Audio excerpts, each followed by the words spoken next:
பேரவைத் தலைவர் அவர்களே, நீங்க பெரிய கஷ்டப்பட்டு தெரியாத நாட்டுக்கு. ஆகவே உட்கார் உட்கார் உட்கார் நான் சொல்றேன். புரிய மாண்பை காப்பாத்துங்க. உட்காருங்க உட்காருங்க எல்லாம் உட்காருங்க எல்லாம் உட்காருங்க எல்லாம் உட்காருங்க. நீ உட்காருங்க எல்லாரும் உட்கார். இவ்வளவு பேர் நீங்க யாரை பேச விடுறது போய் வேற யாரையாவது பேச விட்டோமா? அவருக்கு பதிலா இப்ப எதுக்கு நிக்கிறீங்க எல்லாரும்? பொதுக்கூட்டமா இது? என்ன பொதுக்கூட்டமா இது? உட்காருங்க உட்காருங்க. உங்க கட்சி பொதுக்கூட்டமான்னு கேக்குறேன். என்ன பொதுக்கூட்டம்? உட்கார சொல்லி எல்லாரும் என்னங்க உட்கார சொல்லுங்க. ஏது அப்ப நான் விதியை பின்பற்ற ஆரம்பிக்கணுமா? நான் விதியை பின்பற்ற ஆரம்பிக்கணுமா? உட்காருங்க எல்லாரும் உட்காருங்க. ஏன் குறுக்க பேசுறீங்க? என்ன குறுக்க பேசுறீங்க? உட்காருங்க. நான் கேட்டுக்கொள் மாண்புமிகு பொதுப்பணித்துறை அமைச்சர் அவர்கள். மாண்புமிகு பேரவைத் தலைவர் அவர்களே, சட்டமன்ற உறுப்பினர் பதிவு செய்தார். 6 எம்எல்ஏ தொகுதி வேக்கண்டா இருக்கு. அந்த மக்களுடைய குரலை கேட்பதற்கு யாரும் இல்லைன்னு ஒரு பதிவு பண்ணாரு. மாண்புமிகு முதலமைச்சர் அமைச்சர்களை ஒவ்வொரு மாவட்டத்துக்கும் ஒரு ஜியோ போட்டு ஆல்ரெடி அப்பாயின்மெண்ட் பண்ணியிருக்காரு. ஒவ்வொரு மாவட்ட அமைச்சருடைய பொறுப்பு அந்தந்த மாவட்டத்தில் கூட அனைத்து சட்டமன்ற உறுப்பினர் தொகுதியை எல்லா பிரச்சனையும் கேட்டு உடனடியாக நடவடிக்கை எடுக்கிறது தான் மாண்புமிகு முதலமைச்சர் ஆல்ரெடி அப்பாயின்மெண்ட் பண்ணியிருக்கிறார். அதனால அந்த 6 தொகுதியிலும் சட்டமன்ற உறுப்பினர்கள் இல்லைன்னாலும் பொறுப்பு அமைச்சர்கள் 234 தொகுதியும் என்னென்ன தேவைகள், குடிநீர் பிரச்சனை என்னென்ன தேவைகளோ அது அந்தந்த அமைச்சர்களுடைய நேரடி கண்காணிப்பில் முதலமைச்சருடைய அலுவலும் முதலமைச்சரும் நேரடியாக கண்காணிப்பில் இருக்கிறாருங்கிறத நாங்கள் பதிவு செய்கிறோம். திருப்பியும் அவர் அரசியல் பக்கமே வந்துட்டு இருக்காரு. மானிய கோரிக்கை விவாத பக்கம் வரமாட்டேங்கிறாரு. சொல்லிட்டேன். மாண்பு எதிர்கட்சி தலைவர் அவர்கள், பேரவைத் தலைவர் அவர்கள், இந்த பொறுப்பு அமைச்சருங்கிறது எல்லா அரசுலையும் எல்லா முதலமைச்சர்களும் எடுக்கக்கூடிய நடவடிக்கை தான். என்னுடைய சட்டமன்ற உறுப்பினர் கேட்பது, அந்த 6 சட்டமன்ற உறுப்பினர்கள் எந்த ஒரு கூட்டத்தொடரில் கூட கலந்து கொள்ளாமல் தன்னுடைய பதவி ராஜினாமா பண்ணிட்டாங்க. யாரையும் அவர் குற்றம் சாட்டல. அது மக்களுடைய முடிவுக்கு அவர் விட்டு விட்டார்.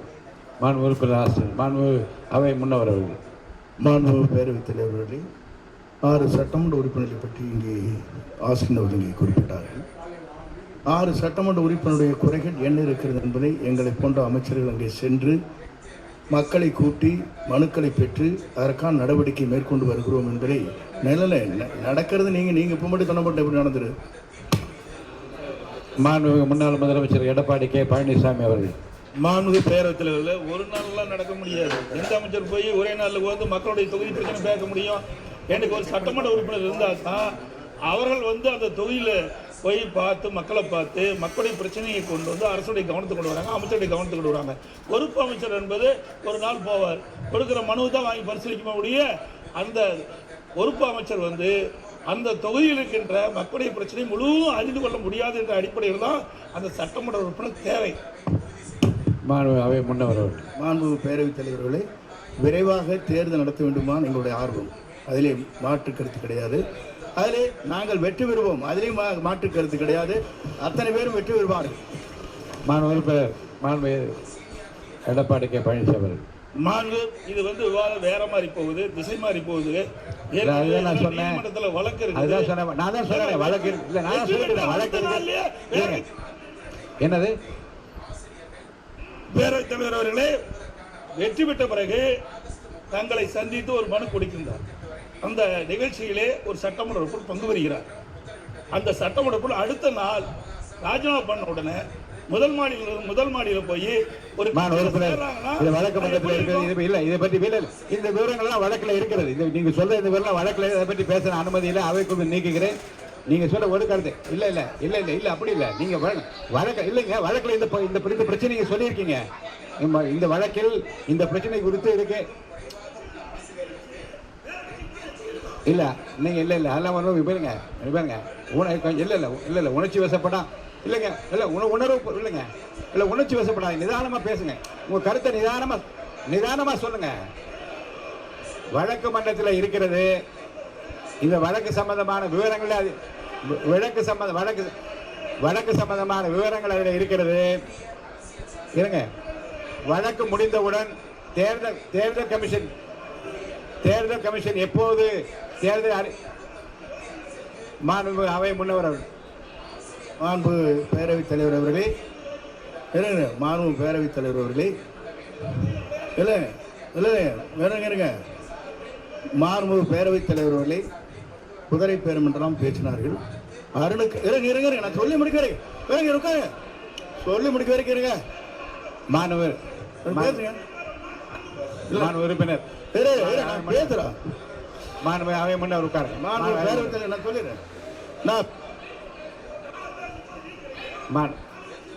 மாணவர் இல்ல முன்னவர் அது சொல்றேன். முன்னவர் இது கருத்து சொல்லிட்டீங்க போதும்.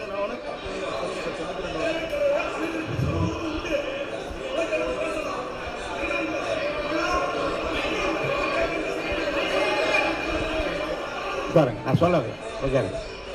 மாண்புமிகு அவை முன்னவரா பொதுப்பணித்துறை அமைச்சர் யார் பேசுறீங்க? யார் அவை முன்னவர்?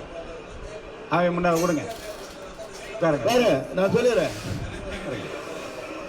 இல்லை மாண்புமிகு பேரவைத் தலைவர்களே நம்முடைய உட்காருங்க. இல்லை மாண்புமிகு பேரவைத் தலைவர் அவர்களே நீங்க பெரிய கஷ்டப்பட்டு தெரியாத நாட்டுக்கு. ஆகவே இல்லை உட்காரு நான் சொல்லுறேன் சொல்லுறேன். அவர் இல்லை நான் ஒரே சொல்லிடுறேங்க. உட்காருங்க. அவர் பேர் என்ன? அவர் பேரு ஒரு பேர் சம்பத்குமார். அவர்களே உட்காருங்க. மாண்பு பேரவைத் தலைவர் உட்காருங்க. மாண்பு பேரவைத் தலைவர் அவர்களே எங்களுடைய வேட்பாளர் அருண் வாபஸ் பெற்றார். அது குதிரை பேரம் இல்லையா? சேர்த்திருக்கலாம். அது குதிரை பேரம் இல்லையா? அவை முன்னவர் இருங்க நான் சொல்ல ஒரு உட்காருங்க. உட்காரு அவங்க மட்டும் பேசுறோம். நீங்க மட்டும் பேசணும். உட்காருங்க உட்காருங்க. இங்க வாங்க உட்காருங்க. இங்க உட்காருங்க. அவர் பேசுறாரு பாருங்க. அவங்களை உட்கார வைங்க. மாணவர்கள் உட்காருங்க. இங்க பாருங்க. மாண்புமிகு சட்டப்பேரவை தலைவர் அவர்களே அவருடைய மனு தள்ளுபடி செய்யப்பட்டிருக்குது. யார் வாபஸெல்லாம் வாங்கல. அவர் முறையாக வேட்புமனு தாக்கல் செய்யவில்லை. அதன் மூலமாக அங்க இருக்கின்ற தேர்தல் அதிகாரி அந்த மனு நிராகரிக்கப்பட்டதா சொல்லிருக்காங்களோ யார் வாபஸ் வாங்கல.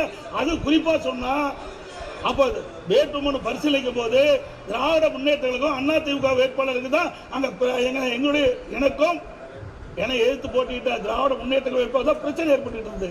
அவர்களை பத்தி அவருடைய வேட்பாளர் பத்தி நாங்கள் பொருட்படுத்தல. ஆக இதில் கூட இணைக்க கூடாது. ஆக அவை முன்னவர் பேசுறாருன்னா இருக்கின்ற கருத்தை பேசினா பரவாயில்ல, இல்லாத கருத்து பேசினா அவை திசை திருப்பு போய் கொண்டிருக்கின்றது.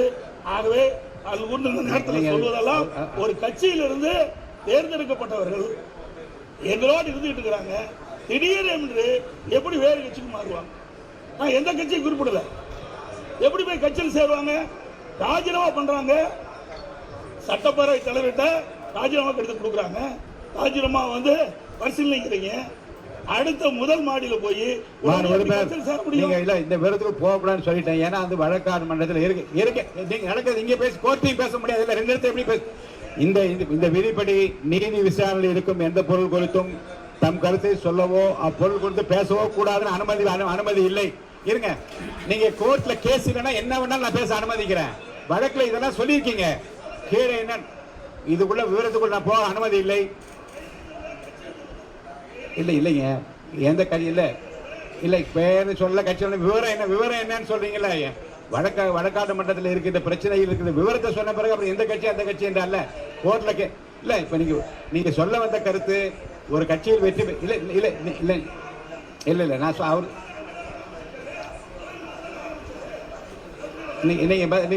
அதுக்குரிய பதில் உங்களுக்கு நீங்க சொல்லிட்டீங்க இல்லையா? பதில் சொல்லிட்டீங்க இல்லையா? மைக் கொடுத்த சொல்லியாச்சு. இவ்வளவு பேர் நீங்க யாரை பேச விடுறது? போய் வேற யாரையாவது பேச விட்டோமா? அவருக்கு பதிலா இப்ப எதுக்கு நிக்கிறீங்க எல்லாரும்? பொதுக்கூட்டமா இது? என்ன பொதுக்கூட்டமா இது? உட்காருங்க உட்காருங்க. உங்க கட்சி பொதுக்கூட்டமான்னு கேக்குறேன். என்ன பொதுக்கூட்டம்? உட்கார சொல்லி எல்லாரும் உட்கார சொல்லுங்க. இருங்க இல்லங்க நீங்க உங்களை அனுமதிச்சு இல்லங்க. உங்களை பேசணும் அனுமதிச்சுட்டே இருக்கும்போது பின்னாடி நின்று குரல் கொடுத்து என்ன பொதுக்கூட்டமா நடத்துறோம்? இது அவை அந்த மாண்பை காப்பாத்துங்க. அதுக்குரிய மாண்பை காப்பாத்துங்க. உட்காருங்க எல்லாம் உட்காருங்க. நீங்க உட்காருங்க. எல்லாரும் உட்காருங்க. திசை இதே உட்காருங்க. எது அப்ப நான் விதியை பின்பற்ற ஆரம்பிக்கணுமா? உட்காருங்க எல்லாரும். உட்காருங்க.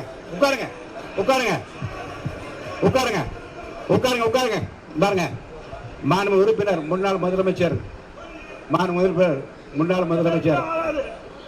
எடப்பாடி பழனிசாமி அவர்களுக்கு நான் சொல்றேன், இது மாதிரி ஆகுமா ஆகாதா என்பதை மக்கள் தீர்மானிப்பார்கள். ஏற்கனவே தீர்மானித்து விட்டார்கள். இருங்க, உட்காருங்க உட்காருங்க. நான் முதல் நாள் உங்களுக்கு சொல்றேன், உணர்ச்சி வசப்படாமல் பேசுங்கள். உணர்ச்சி வசப்படாமல் பேசுங்கள். இது 3 முறை உங்களுக்கு நான் சொல்லிட்டேன். நான் சொல்றேன், எதற்காக வேகமாக இல்ல உங்கள் உடலை வருத்திக் கொள்ளக்கூடாது என்பதற்காக நான் சொல்றேன். அவர்கள் கூட சொல்றேன், அமைதியா பேசுங்க. நீங்க சொல்ல வந்த கருத்தை நீங்க அமைதியா சொல்லுங்க, நான் ஏற்றுக்கொள்ள தயாரா இருக்கேன். ஒன்னே ஒண்ணுதான், இருங்க. ஒரு கட்சியில் வெற்றி பெற்றவர்கள் அவர்களாவே முன் வந்து ராஜினாமா செய்துவிட்டு வேறு கட்சியிலே சேர்கிற போது என்னென்ன சங்கடங்கள் சிரமங்கள் இருக்கிறது முதல் உரையில் நீங்க விளக்க. ஏன் குறுக்க பேசுறீங்க? என்ன குறுக்க பேசுறீங்க? உட்காருங்க. என்னங்க இது? நான் உட்காருங்க. என்ன உட்காருங்க.